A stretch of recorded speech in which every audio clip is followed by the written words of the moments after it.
all across America and around the world. This is Veterans Radio. This is Veterans Radio. And now, your host for today's program, Dale Throneberry. And welcome to Veterans Radio. My name is Dale Throneberry, Chief Warrant Officer, helicopter pilot in Vietnam, 1969. Welcome to our program. We're really excited to have you here today because our guest is going to be Dr. Rebecca Grant. And for those of you that have followed Veterans Radio over the years, this is our expert on foreign affairs and foreign policy for the United States. She's got many topics that she's going to address today. We're going to be talking, of course, about what happened in Afghanistan, how the Chinese and the Russians may want to try and move in. We're going to be talking about the end of the war or escalate dilemma, the whitewash of the Taliban, and the latest from Russia. President Putin is self-quarantined himself. And, of course, we always go back and take a look at Korea. And just this week, we're also going to be talking a little bit about what's going on in Australia.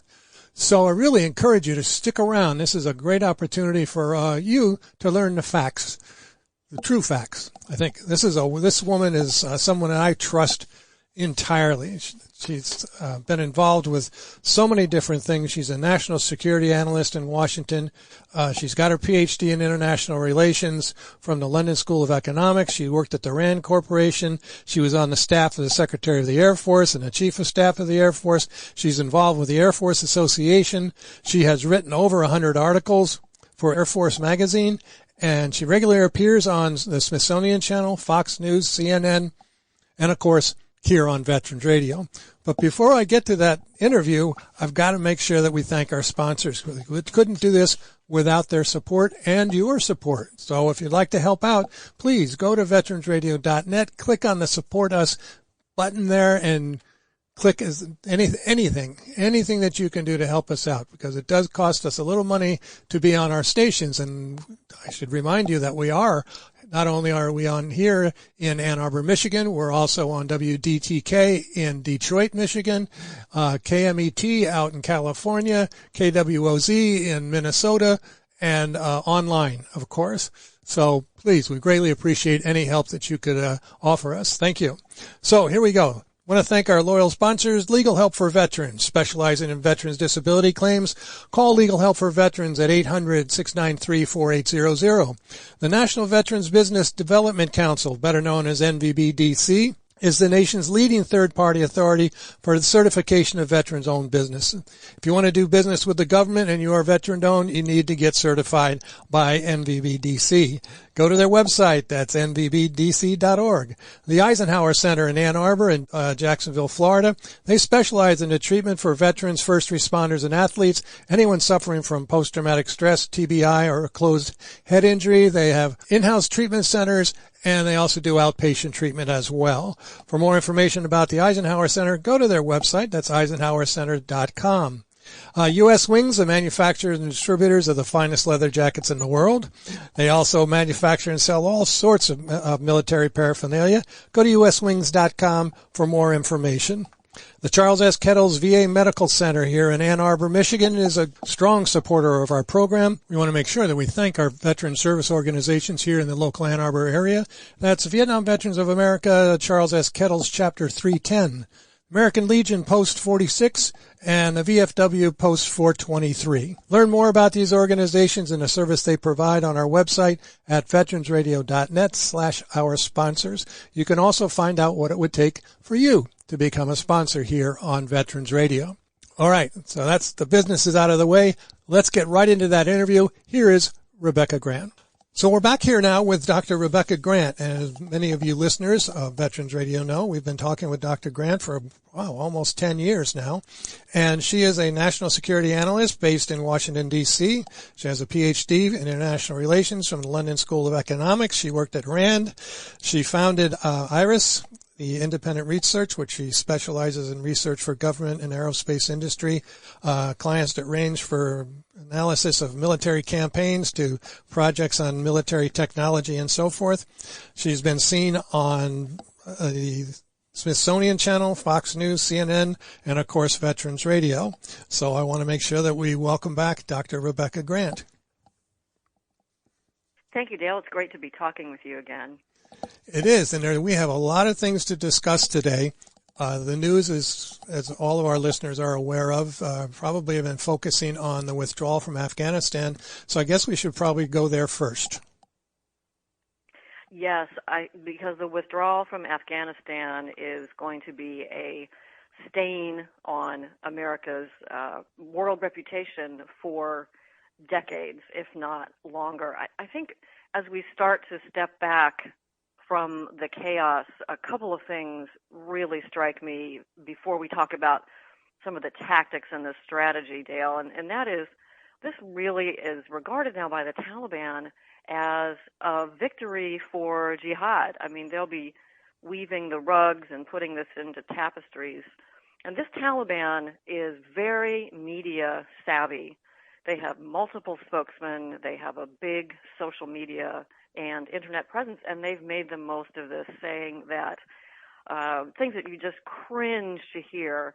They talk about how never in a million years did we think we could defeat the mighty United States with just our rifles, and we've defeated them, and it must have been the will of Allah.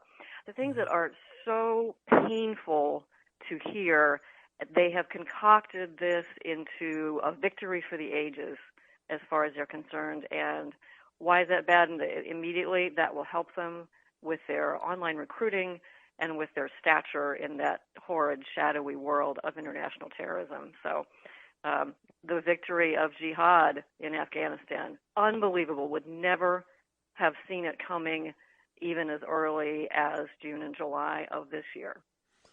Well, one of the things that we've been having some questions about and talking with my veteran friends, of course, in my generation is that, the comparison between the, leaving Vietnam and then, of course, leaving Afghanistan. And these hurt because the decisions to leave are not necessarily military. They're mostly political. And so many of these veterans now are kind of standing there going, well, what did I do and why did I do that for if you guys were going to leave? And so I would like you to address that just briefly if you could. Yes, a congressman from Texas who had served, Representative Troy Nehls, really put it well. He said 20 years in Afghanistan and we gave it back in 3 weeks. Dale, over that 20-year period, 800,000 U.S. servicemen and women rotated through Afghanistan. And as you know, it was every branch of the military. Navy sent individual augmentees. Obviously, of course, big mission for the Army, the Marines, the Air Force. 800,000 U.S. veterans went in and out of Afghanistan. And I think we're all wondering why. Why did it go wrong right at the end? And that to me that is a tragedy. But we have to, I think, acknowledge how painful this really was. I heard the comparisons with Vietnam and I shuddered, but then what we saw, I think, in many ways was so much worse because this withdrawal from Kabul and the loss of Afghanistan and the democratically elected government, it really could have been pretty easily prevented, and I think that's made that even harder to put up with. Well, how do you think that we could have prevented that? I mean, it seems like the government of Afghanistan was, pretty much out of control or didn't have any control. Right. Government of Afghanistan, not the best, had been difficult over the last couple of years during the negotiations with the Taliban. And you see a lot of commentary that says, well, Afghanistan was a problem for a long time. That's 100% true. Afghanistan was a big problem. Should we have done it differently from the start? Yes, absolutely. But make no mistake, this was really a problem that occurred from approximately mid-July until August 15th. And this is a period of time that all of this could have been avoided. And I have to say, we have to place the blame for this directly on the Biden administration team because they were the ones in the job at that time. So to quickly roll back, the agreement signed in February 2020 with the Taliban was for a conditions-based withdrawal. What were the conditions? Well, there had to be no attacks on U.S. forces. There had to be discussions between the Afghan government and the Taliban. That's a part that never went very well. And our U.S. plans right up through the end of July called for actually leaving a small U.S. force presence in Afghanistan. So there were a number of opportunities here to treat this differently. Now, what had been the case for a long time, we know that the Taliban had control of about 50 to 60% of the territory of Afghanistan. That had actually been true for many years and was true during the time of the peace negotiations. But the real tragedy here was the failure of the United States to see and react to events on the ground. By early August, we also stopped giving air support to the Afghan National Security Forces, and that turned out to be a fatal problem. So there were many, and I know that all of you listening in the audience, there are many, many tactical decision points where the wrong decision was made every time. But the point I'm making is that it would have been possible to say, hey, stop. This is not the terms of the peace deal, and we will leave U.S. forces here until we get the Afghan talks back on track or until the Taliban stops what they're doing. And at every point, those decisions weren't made. We really see a level of chaos, and General Mark Milley talks about no one thought it would fall in 11 days, but there was this inability to react to events on the ground that I think is really the long-lasting damage out of this situation. Yeah, it's a terrible situation that they put all these veterans in because, again, they're going to be questioning what were they doing and why did they do it, and we just want to make sure that we encourage them that you did the best that you could, and that all of this is not your fault. No, you can't take the blame for political decisions that are made outside of your control, because so many of them that I've talked to that were working with the civilians and, trying to build the schools and trying to provide, water and everything else that goes along with the infrastructure over there. And, and then everything is kind of yanked out from under them. And this is where the similarity comes in to the people that were left in Vietnam in 1975, and suddenly, the North Vietnamese came rolling in their tanks and everything because we withdrew all of our air power and we withdrew, all of the support for the South Vietnamese army, and that's what so many people are dealing with. We're, there are many discussion groups out there of veterans that are trying to rationalize and trying to, just figure it out. Why did they do these things, and how did the military get themselves in this situation? And the politicians, of course, and the lack of intelligence, it seems like, information that either people didn't pay attention to or just didn't understand it. Yes, and on those lines, I'd say two things. First is, military members who served there, you did your job. The job was to keep America safe from 9/11 style attacks, and that worked. Mm-hmm. We have been safe from those, and God willing, we will be still. So those military members, you did your job there, and I think our country is very, very grateful to you for that. That job was accomplished. The mission was successful. Secondly, I frame the blame for this as from July and August of this year, and that blame, it goes on the State Department. And the blame, I think, particularly goes to the Secretary of State, who is our leading official. I talked on CNN as this was happening, and I said, honestly, he should resign. Mm-hmm. Someone should admit the mistakes. He should resign and go on. That hasn't happened. But let's be clear, a terrible thing I'm seeing in Washington is no one wants to step up and say, okay, I made the mistake. I'm responsible for what happened here. And I think that they almost don't know how it happened to them. But it really was the State Department. You wouldn't have seen, what's my evidence? Look at that airlift, brilliantly carried out by the Air Force and the Air Mobility Command and Transcom, and by the Marines and Army forces who went in there and secured Kabul to make that happen. But this was not in anyone's plan. And you can look back at the series of events and see how far out of control this all was. So let's keep the blame where it rests, and that is with the State Department and with the Biden White House's decisions in April to abandon the plan and to let NATO leave as well. Dale, Right. you know, NATO has been part of the Afghanistan mission a long time, both the individual countries and then NATO as an alliance itself. And they had actually funded to keep NATO forces in Afghanistan through the year 2024. But in April, when the Biden White House said, hey, we're going to leave, they put pressure on NATO to leave as well, along with the large number of contractors who were maintaining planes and doing the other jobs that they do. So this really was this initiative there. I think at some point, I think there was a misunderstanding of the situation on the ground on the part of the White House.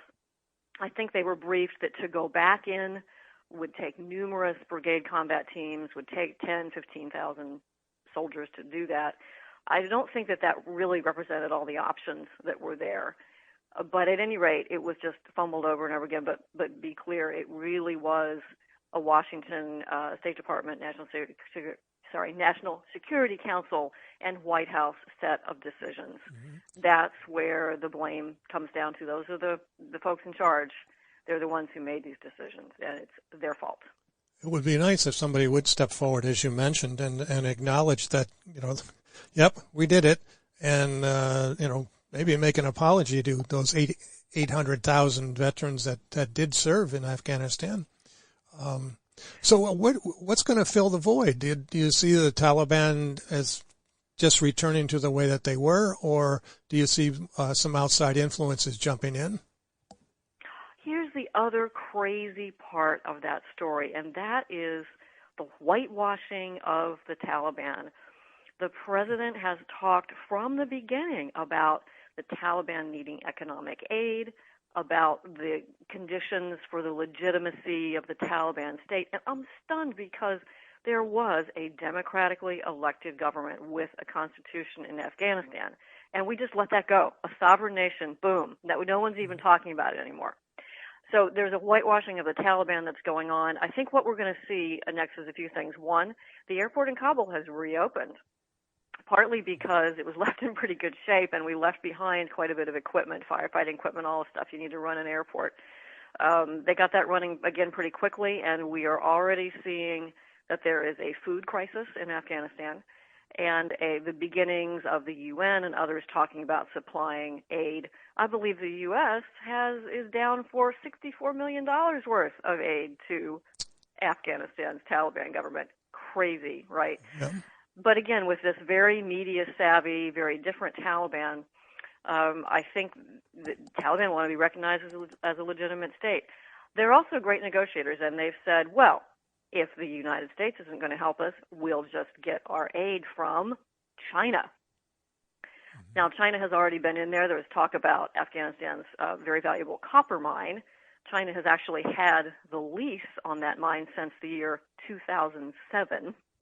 They've had a hard time running it because of the situation in the country, but they've already got the lease there.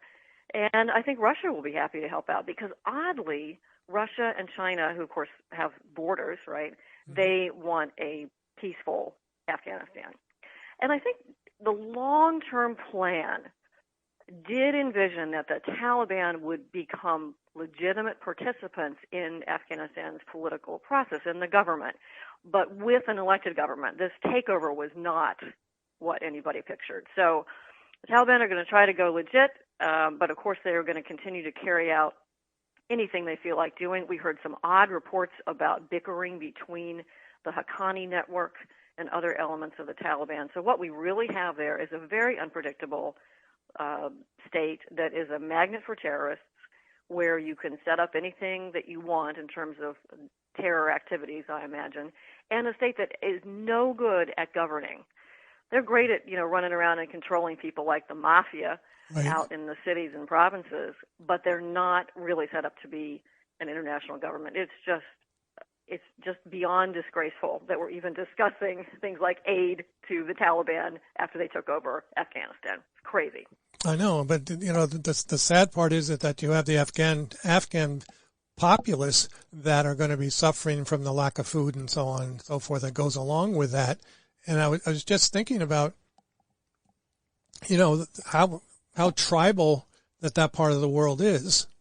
And that there's going to be, they're going to have difficulty controlling Afghanistan just like anybody else would, because there's all these different factions throughout their countryside.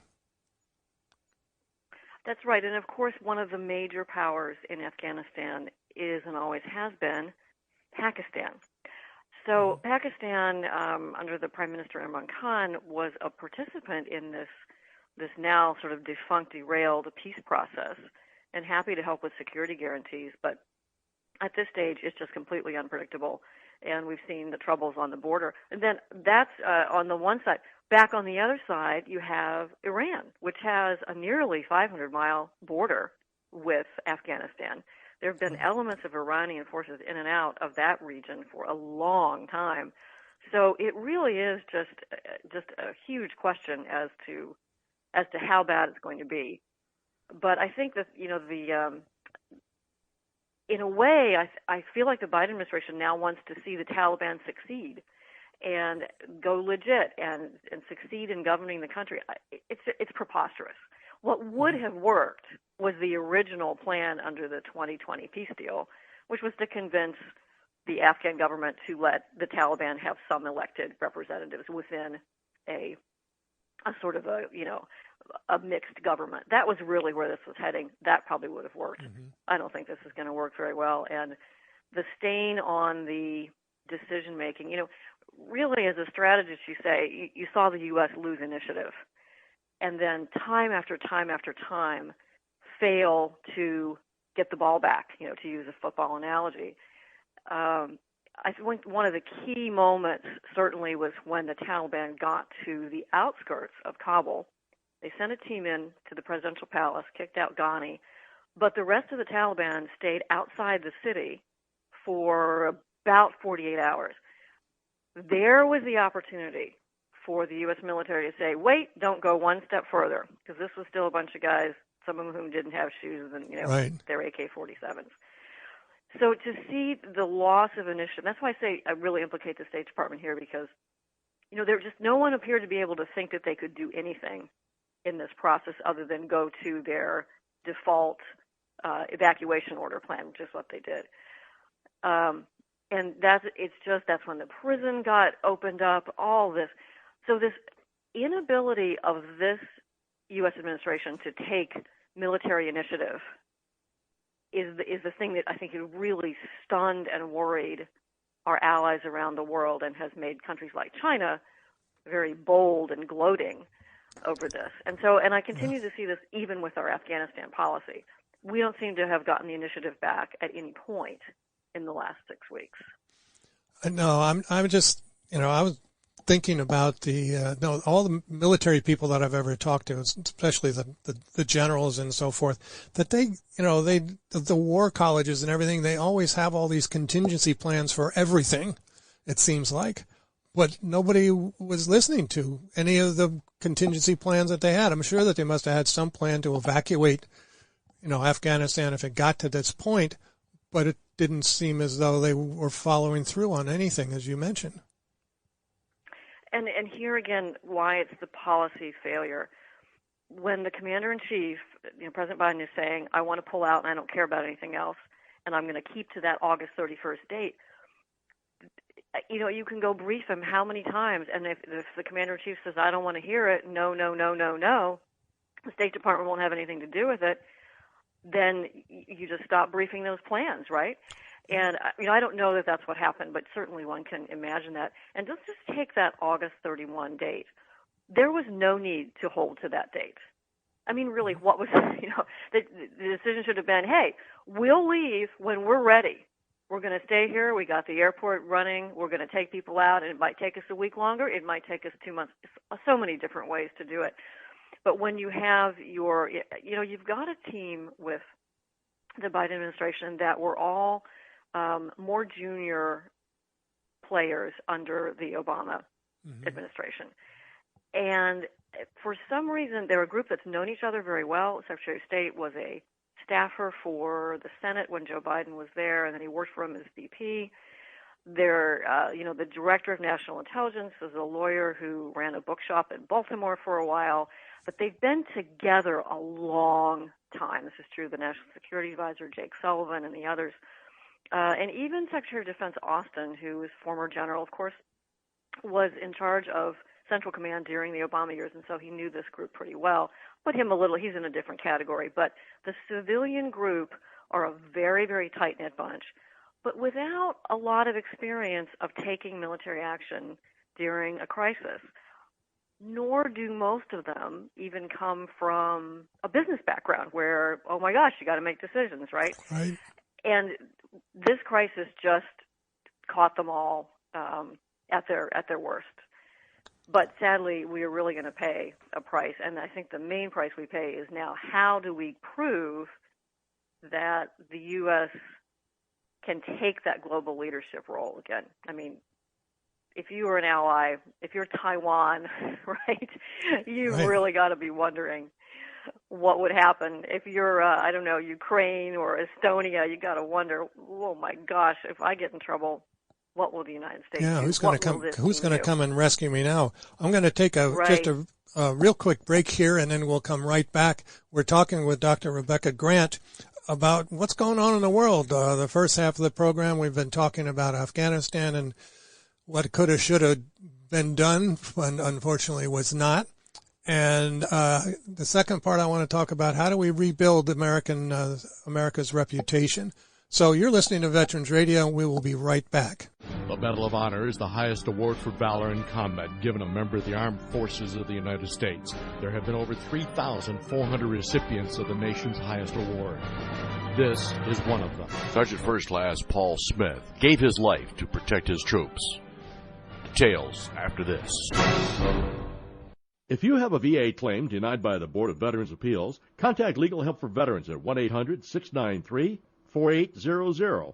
They're experts in handling cases before the U.S. Court of Appeals for Veterans Claims. Their number again, 1-800-693-4800. On April 4th, 2003, a call went out for a place to put some Iraqi prisoners. Sergeant First Class Paul Smith volunteered to create a holding pen inside a walled courtyard. Soon, Iraqi soldiers, numbering perhaps 100, opened fire on Smith's position. Smith was accompanied by 16 men. Smith called for a Bradley, a tank-like vehicle with a rapid-fire cannon. It arrived and opened up on the Iraqis. The enemy could not advance so long as the Bradley was in position, but then, in a move that baffled and angered Smith's men, the Bradley left. Smith's men, some of whom were wounded, were suddenly vulnerable. Smith could have justifiably ordered his men to withdraw. Smith rejected that option, thinking that abandoning the courtyard would jeopardize about 100 GIs outside, including medics at an aid station. He manned a .50 caliber machine gun atop an abandoned armored personnel carrier and fought off the Iraqis, going through several boxes of ammunition. As the battle wound down, Smith was hit in the head. He died before he could be evacuated from the scene. The Medal of Honor series is a production of Veterans Radio. Military veterans touch everyone's life. I'm guessing right now you're thinking of a veteran, a close friend, relative. Maybe it's you. Even the toughest of us sometimes need help, but don't know where to turn for support. You don't need special training to help a veteran in your life. We can all help someone going through a difficult time. Learn how you can be there for veterans. Visit veteranscrisisline.net. Veteranscrisisline.net. A message from the U.S. Department of Veterans Affairs.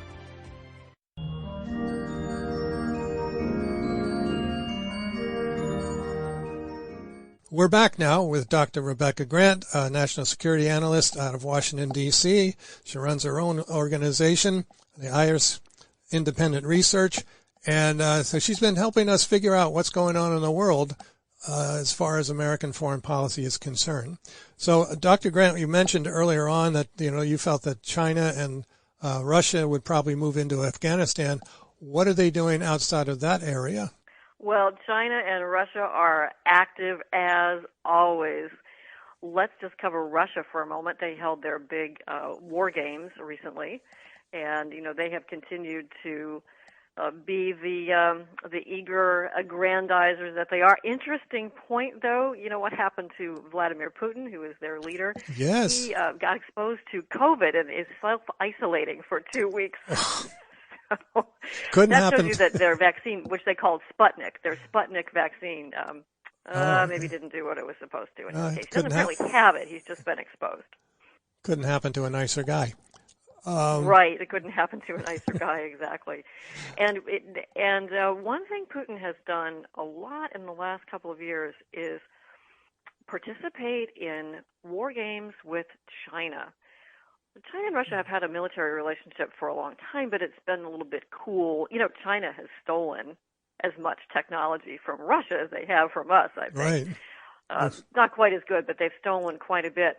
But what we've been seeing over the last 18 months is an escalation of their joint military operations. We've seen bomber flights together. We've seen joint exercises of all types. You know, it's really to the point where you have to consider them as a potential combined threat. That serves the political purposes for both of them, but that deepening cooperation is really, really scary. And even without cooperation with Russia, China would be plenty scary on its own. So many reasons, so many things I want to talk about, including Taiwan and their buildup in their nuclear program.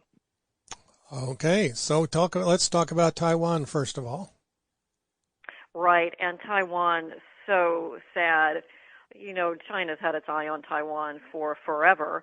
Over the last couple of years, the United States has green-lighted sales of defensive military equipment to Taiwan, which was long overdue. This includes F-16 fighters, MQ-9 Reaper drones, and a number of missile systems, air defense missiles and others that are really essential for the defense of Taiwan.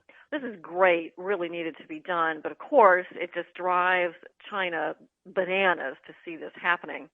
And then on top of this came the fall of Kabul, and China was out within hours, really laying it on the line, and China says, hey, that's an omen for what will happen to you. The fall of Kabul proves that U.S. military power is at an end and that allies cannot trust the United States.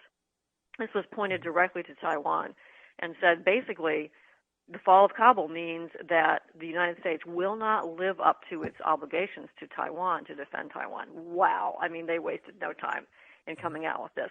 But it's really worrying. You know, Taiwan is trying to make itself sort of what they call a sea fortress. And they've got a great president, President Tai. She is a new generation of politician in Taiwan, very popular. Of course, the economy in Taiwan is very interlinked with China's. But we really have, I think, a big test here in the U.S. as to how much we want to be clear that we will defend Taiwan. And believe me, we have to. We have got to make sure that China does not think they can walk in and take over. Two scenarios. The scenario that's been around a long time is that China launches an amphibious invasion across the strait, lands at a bunch of points, maybe conducts a little air campaign, and they take over. Our military planners have been working on that one for decades. But I think that after the fall of Kabul, we see another possibility, and that is to whether China might like to try a decapitation strike. You know, Dale, China's Air Force has a special test range where they have a mock-up target of Taiwan's presidential palace, and they practice their bombing on that. Really? China, can you believe? I mean, no, that's I believe, right? I believe it. I mean, I do. I believe it, but geez. Oh man. I know. And now Taiwan has a pretty strong self-defense. I mean, that place is bristling with guns, okay? Mm-hmm. But I think, you know, China has no combat experience. The Chinese haven't fought a big war since Korea, you know, whereas obviously they fought a lot in the Korean War, 1950, 1953. They, very unpleasant skirmish where they killed some Indian forces up on the border last year, very worrying, some skirmishes with Vietnam, but they do not have combat experience. So they really study every use of military force. And what's the lesson they take out of Kabul? Well, heck, why not try a decapitation strike? And so I wonder if they simply bombed a couple targets and landed some forces by airdrop on Taiwan, what would the world do? Right? Right. You know, that's a pretty scary question. My take on this is that in addition to the arms sales that we have ongoing, in which the Biden administration has supported, Trump started them, but Biden has supported them, that we also need to add some U.S. forces in Taiwan, I would say rotational forces, an outfit of Marines with their F-35s and their helicopters, or air forces that go through on a rotational basis, Army forces with missiles, a rotational training force somewhat like what we have in Poland, would make it a much more costly target and I think really help to deter the Chinese. And this is one of the big problems.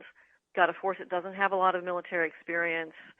Remember, this is a nation of kids who were their only children, right? Remember the one-child policy? Yes. Right. So all China's leaders, every one of them is an only child. I mean, I'm an only child. I have a much older brother. But, we all used to get in our way, right? Yes, I know. Imagine a group of that. So we really struggle to understand what deters China. But I'm telling you, rotational training U.S. forces on Taiwan would help a lot. Well, let's go across the bay or across the water then to Korea. Is that what we're doing there? Right. Well, we have 28,000 U.S. forces in Korea, Army and Air Force, and ready to fight tonight is their motto. And we actually, about 10 years ago, really expanded our presence there in and around Osan and our other big bases. And we leave those forces there as a deterrent to North Korea, and it works really well. And we don't need necessarily to have a huge force presence on Taiwan. One of the tragedies of Afghanistan is we actually did a good job leaving small forces in Iraq, where we have about 2,500 American forces. There are still 900 U.S. forces in Syria. They're at one of the little bases on the border, and they're also helping to guard the Syrian oil fields. We have U.S. forces in Somalia. So we've done a good job of leaving small numbers of forces to help deter and stabilize. And I think something like that on Taiwan at this point would be very appropriate. Their symbolic value and their training value with the Taiwan forces would really cause China to think twice. Yeah, I would think so, because personally, I don't think we're ever going to see a war on the level of a World War II, where you just constantly putting ground troops in. With the technology today, you don't need to do that. That's right. So rotational forces and deterrent, look, neither China nor the U.S. want to go to war with each other. We don't want to see a war over Taiwan. Taiwan's doing great. It's one of the 20th largest economy in the world, I think. They're doing a terrific job. Place is in great shape. But we need to be able to deter. And sometimes it's as simple as putting some of those forces in the right place until the Chinese come to their senses. And I don't want to leave China without telling your listeners about their nuclear program. Okay. So what are they up to now with that? Right. First there's the virus, the COVID, the military. But okay, so in August, they unveiled, probably on purpose, an entirely new ICBM, Intercontinental Ballistic Missile field, 200 new silos for their nuclear missiles that are going to be aimed at us. And here's the scary thing, Dale, China does not do arms control. There's not a treaty. I think they belong to the Non-Proliferation Treaty, but that's it. And they adamantly refuse to get into any arms control about nuclear weapons. So that means they can put 200 new missiles in the ground, but each of those missiles can have multiple warheads. Remember the term MIRV, multiple independent, retargetable, anyway, reentry vehicle. Old term, right? But it means multiple warheads on one missile. That's arms controlled between the U.S. and Russia, but not China, because they don't do arms control. So 200 silos, but 2,000 warheads if they want.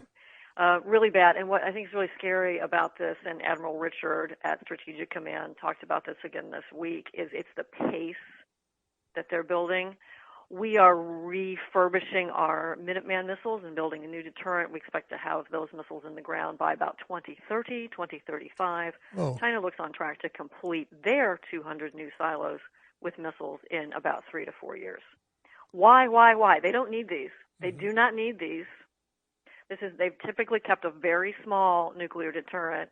So why in the heck did they suddenly need 200 new intercontinental missiles and maybe 2,000 warheads? They've opened up a third facility for producing nuclear material, weapons material. They're just scary. Scary. Well, very scary. I mean, so many people and such a large military program going on over there that it seems like we have to we just have to continue to trying to keep up. It's like everybody is trying to stay one step ahead, and so we end up putting so much money into our military budgets.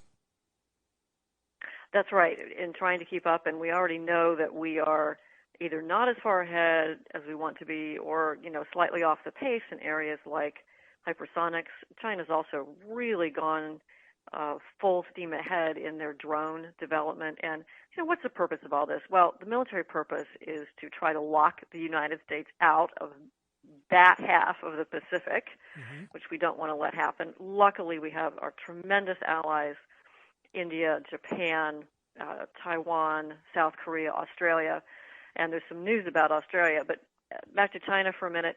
Why are they doing this? Well, the thing that China wants more than anything is to stay in power. It's pretty tough. They have to block out the internet. They have to tamp down a long history, a historical legacy of factionalism, and they have this bankrupt communist ideology. So building up a military and amplifying world threats, of course, is a way to keep power domestically. That's part of why they're doing it, but very, very scary. And because we don't understand as well how to deter them, it is really a really scary situation to see their nuclear modernization. And that's led Australia to make an interesting decision. Okay, yeah, we were just going to go to Australia. So this was just this week, wasn't it? Yes, just this week, Australia's Prime Minister Scott Morrison, along with Boris Johnson of the United Kingdom and President Biden here, announced that Australia will build nuclear-powered submarines. They're going to build 12 nuclear-powered submarines with U.S. help. Really significant. Why is Britain in this? Well, of course, the United States and Britain have a long-standing mutual program for building nuclear-powered submarines. They're now admitting Australia to this group. Huge, and it's a wonderful step forward. Australia is such a key ally, and Australia always takes the brunt of whatever China unleashes. There have been trade wars. There have been military threats. Australia was one of the first to call out China's military threat almost 15 years ago, and they've been a tremendous, staunch ally. You just look at a map of that region and you see why Australia is so important.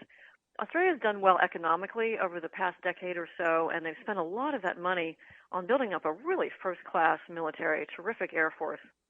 And now we see their investment in the nuclear-powered submarines. A lot of the conflict with China will be a naval conflict and maritime-based, and that undersea supremacy is absolutely vital. It's terrific to have Australia, such an important ally, now fully invested in this nuclear program. Sadly, France was unhappy because they were going to buy ships from France, but now they're not. And, of course, China was furious to learn that Australia would be building 12 nuclear-powered submarines with American and British help. It's great. It's probably the best news this week, is this great building up of our partnership with Australia. Well, I know that they've been so supportive of whatever America has done over the years. I mean, I worked with Australian troops when I was in Vietnam, and they were excellent. They were just great men and women. So we've talked about Australia and kind of almost kind of circling around China just to maintain this sort of protective barrier between whatever their goals are and whatever our goals are. What do you think our goals are, if I could ask that question right now? Well, you hit the nail on the head. The number one goal is that protective barrier, our alliances. China does not have allies, okay? Well, they have Russia. But we have tremendous allies, and China's bad behavior with trade and military operations and COVID and you name it has really strengthened these alliances, and they are what will get us through. You know, there are two particular forms. One is what they call the Five Eyes of Australia and the UK and us and New Zealand. And then there's also what they call the Quad, which involves Japan and India and South Korea as well. So you really almost do have a circle here. And it's these alliances that are going to be key. And that's why I'm just so glad to see this expanded cooperation with Australia. So, you know, that is what we want. It's through our alliances also that we start to repair some of the damage from Kabul. Right. The Australians were in Afghanistan from the first minute, right? Yeah, with their special forces, and right up till the last minute. And you know that those bonds are incredibly important. And so, you know, we have to kind of process through the terrible mistakes that we made, the terrible screw ups. Of the last few weeks with Afghanistan, and through these alliances and our exercises, our mutual programs, all that. We do even more with Australia. We have a big hypersonics program with them, and our forces rotate there quite frequently. We often see our B-52 bombers exercising out of Australia, and of course, huge naval connections with all their ports, Perth and others. So we want, first of all, to maintain our alliances, and secondly, you know, we want to contain China. You know, that's the long-term goal. We don't hear as much about it. The real concern here is, again, whether this administration will be able to look that square in the eye. They tend to want to back off a little and say, well, we don't want to fight. We want to cooperate. We want to get together on climate change and do international things. But hey, I mean, we're just past all that. China is really, truly aggressive. They make no secret about it. And so it's, you know, our top policy priority needs to be strengthening our allies in that region. Yeah, I totally agree with that. We're talking with Dr. Rebecca Grant, who is our Veterans Radio owned national security expert, who's been on our program. I can't even count the number of times, but almost over a 10-year time period. I want to address a question about I'm looking at India. And I'm curious about India, you know, on the border with China and, you know, another billion people. And, you know, and of course they're on the border with Pakistan as well. So do you see any connection between all these countries? Well, you know, we've worked for the last decade, really, to improve our relationship with India. I believe, you know, President Obama visited, and so did President Trump, because, you know, India is really quite crucial there. Now, you know, they have their issues with Pakistan, shall we say, that's putting it lightly. They have territorial disputes. India is a nuclear power, so is Pakistan. We used to worry quite a bit about potential problems there.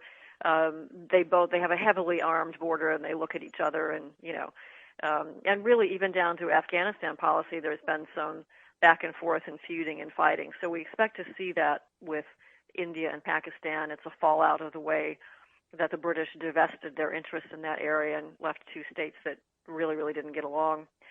But as far as U.S. relations with India, they've been very strong. We have pretty good defense cooperation there. We sell them certain systems. We'd like to sell them more, but they do buy some.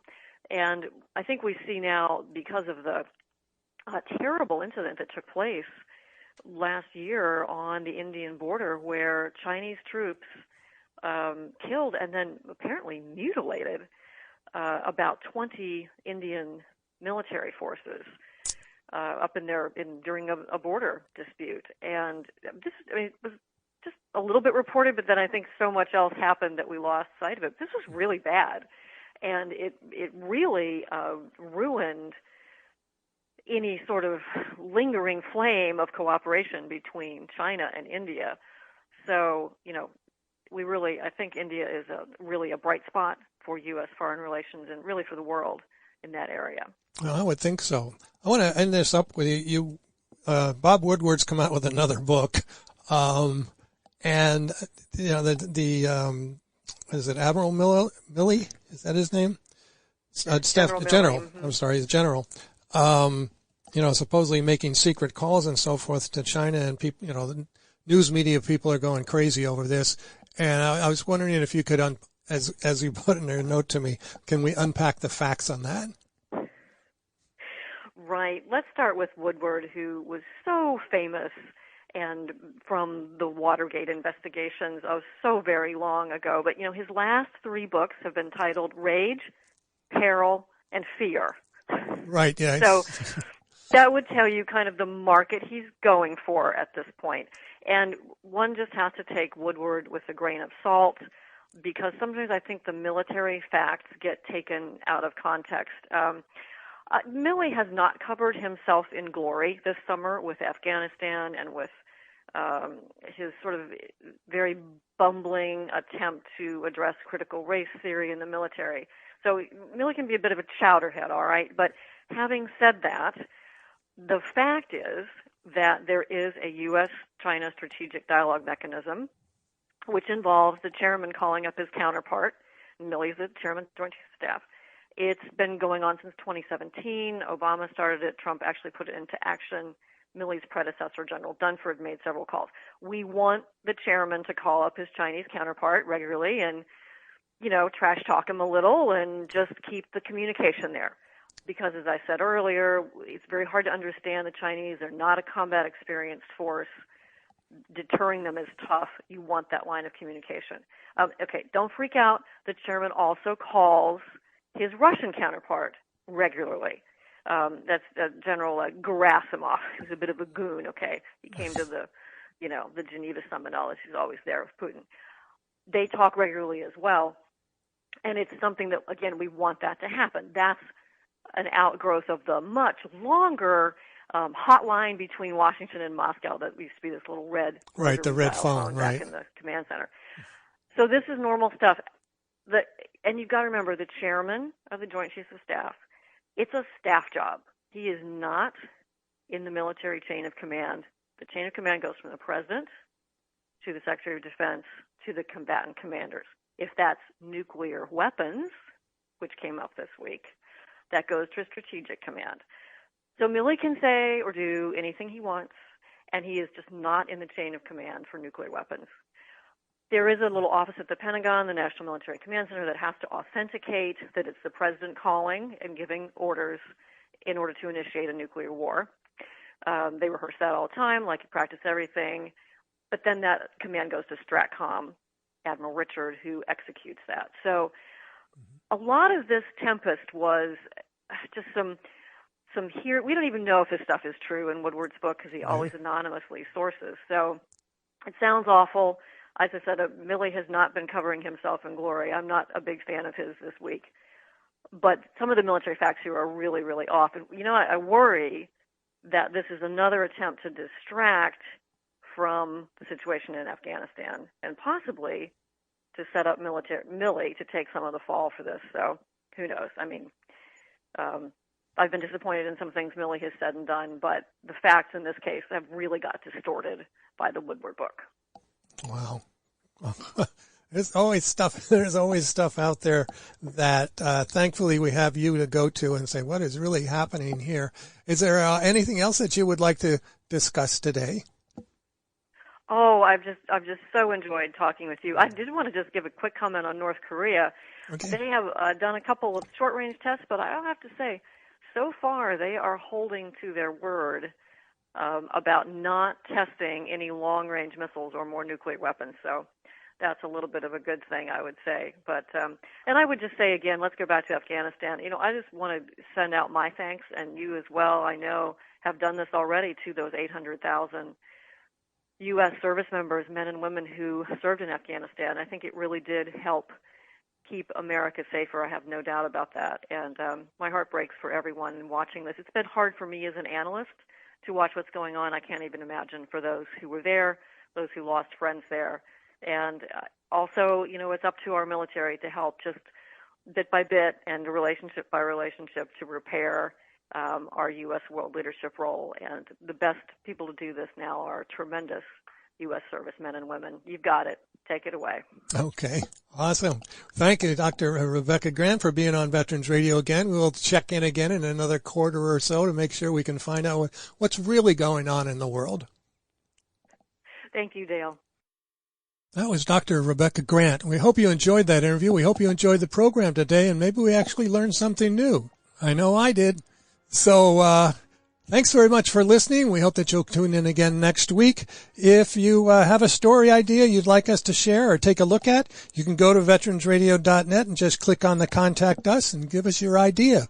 Next week is our monthly benefits program, and that will be broadcast live from 5 to 6 p.m. Eastern on our website. You'll be able to find it right there. And if you have a question about the VA healthcare system or a disability claim or anything along those lines, you can just, again, go to that same Contact Us button, or you can email me at dale@veteransradio.net. Oh, before I forget, you can follow us on Facebook, Twitter, Instagram. Please sign up and join our mailing list so you'll always know what's going on Veterans Radio. So until next week, this is Dale Throneberry thanking you for listening to our program. And until then, you are dismissed.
This episode is made possible by PwC.